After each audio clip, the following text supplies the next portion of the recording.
احمد آباد کی رہنے والی عائشہ 25 فروری کو ندی کے کنارے آتی ہے اور ہنستے مسکراتے ایک ویڈیو ریکارڈ کرتی ہے۔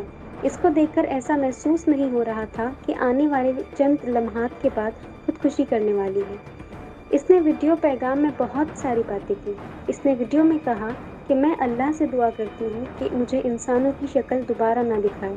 یہ ایک ایسا جملہ ہے جس نے انسانیت کو شرمندہ کر دیا۔ گویا وہ انسانوں کے رویے سے اس قدر تنگ آ چکی تھی کہ وہ دوبارہ انسانوں کی شکل ہی نہیں دیکھنا چاہتی تھی۔ خوش ہوں، سکون سے جانا چاہتی ہوں، اللہ سے دعا کرتی ہوں کہ اب دوبارہ انسانوں کی شکل نہ دکھائے۔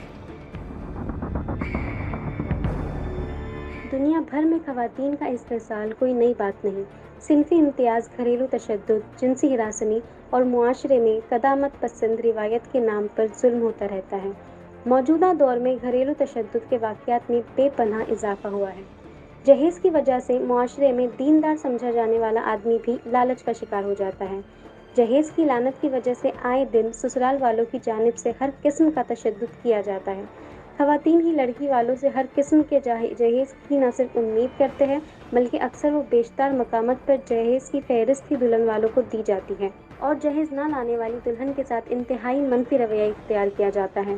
پھر وہی ساس، نند اور دیگر رشتوں کی شکل عورتیں ہی بیٹوں کو جہیز لینے پر اکساتی ہیں، نہ لانے پر ظلم آمادہ کرتے ہیں۔ احمد آباد کی عائشہ کے معاملے میں بھی یہی کچھ صورتحال میڈیا رپورٹس کے مطابق ظاہر ہوئی ہے۔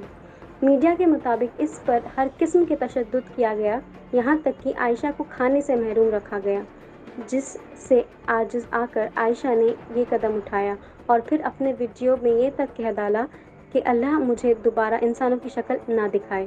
جہیز کی لعنت اور گھریلو تشدد کی وجہ سے پھر کوئی عائشہ اس طرح کا قدم نہ اٹھائے، اس کے لیے معاشرے میں خواتین بالخصوص نوجوانوں میں شعور بیدار کرنے کی ضرورت ہے۔